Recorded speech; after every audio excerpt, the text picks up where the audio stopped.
ಸದಾ ಆರೋಗ್ಯವಾಗಿರಲು ಹಿರಿಯರ 21 ಸಲಹೆಗಳು. 1.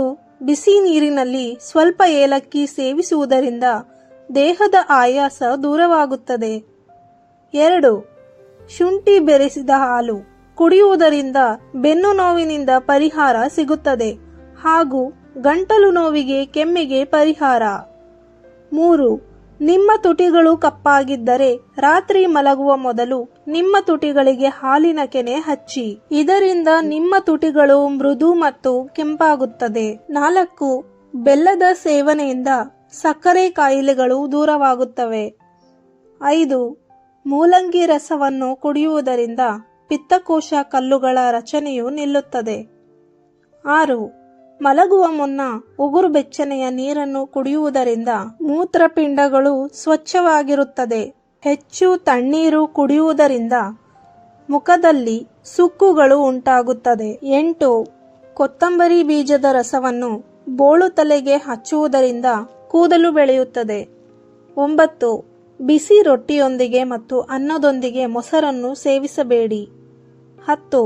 ಪೇರಲೆ ಹಣ್ಣನ್ನು ಸೇವಿಸುವುದರಿಂದ ಆಲಸ್ಯ ಮತ್ತು ಖಿನ್ನತೆ ಕಡಿಮೆಯಾಗುತ್ತದೆ. 11.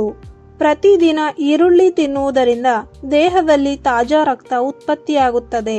12. ನಿಮ್ಮ ಕೈಗಳು ಯಾವಾಗಲೂ ತಣ್ಣಗಾಗಿದ್ದರೆ ನೀವು ರಕ್ತಹೀನತೆಯಿಂದ ಬಳಲುತ್ತಿರಬಹುದು. 13. ಹಣ್ಣುಗಳನ್ನು ತಿಂದ ನಂತರ ನೀರು ಕುಡಿಯಬಾರದು. ಇದು ಆಮ್ಲವನ್ನು ಉತ್ಪಾದಿಸುತ್ತದೆ ಮತ್ತು ಎದೆಯುರಿ ಕೂಡ ಉಂಟಾಗಬಹುದು. 14. ಪ್ರತಿದಿನ ಹಾಲು ಕುಡಿಯುವುದು ದೇಹಕ್ಕೆ ತುಂಬಾ ಪ್ರಯೋಜನಕಾರಿ. 15. ಪ್ರತಿದಿನ ಬಾಳೆಹಣ್ಣು ತಿನ್ನುವುದರಿಂದ ಹೊಟ್ಟೆಯ ತೊಂದರೆಗಳು ಬರುವುದಿಲ್ಲ. 16. ಪ್ರತಿದಿನ ಒಂದು ಟೊಮ್ಯಾಟೊ ತಿನ್ನುವುದರಿಂದ ಕೂದಲು ಬೇಗನೆ ಬೆಳ್ಳಗಾಗುವುದಿಲ್ಲ. 17. ಏಲಕ್ಕಿಯನ್ನು ಬೆಳಗಿನ ಉಪಹಾರದಲ್ಲಿ ಸೇವಿಸುವುದರಿಂದ ಉಸಿರಾಟದ ತೊಂದರೆಗಳನ್ನು ತಡೆಯುತ್ತದೆ. 18.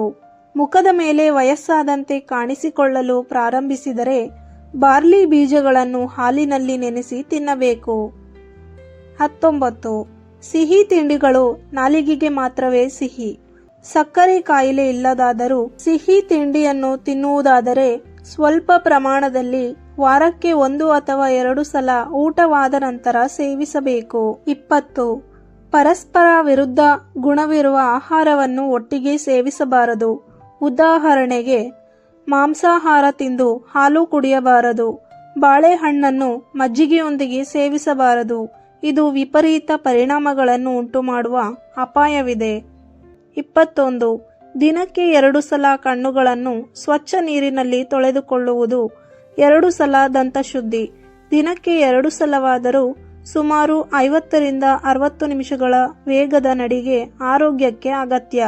ಈ ಮಾಹಿತಿ ನಿಮಗೆ ಇಷ್ಟವಾಗಿದ್ದರೆ ಈ ವಿಡಿಯೋಗೊಂದು ಲೈಕ್ ಮಾಡಿ, ಈ ವಿಡಿಯೋವನ್ನು ಶೇರ್ ಮಾಡಿ ಮತ್ತು ಸಬ್ಸ್ಕ್ರೈಬ್ ಮಾಡಿ. ಹಾಗೂ ಮುಂದಿನ ವಿಡಿಯೋದಲ್ಲಿ ಮತ್ತೆ ಭೇಟಿಯಾಗೋಣ.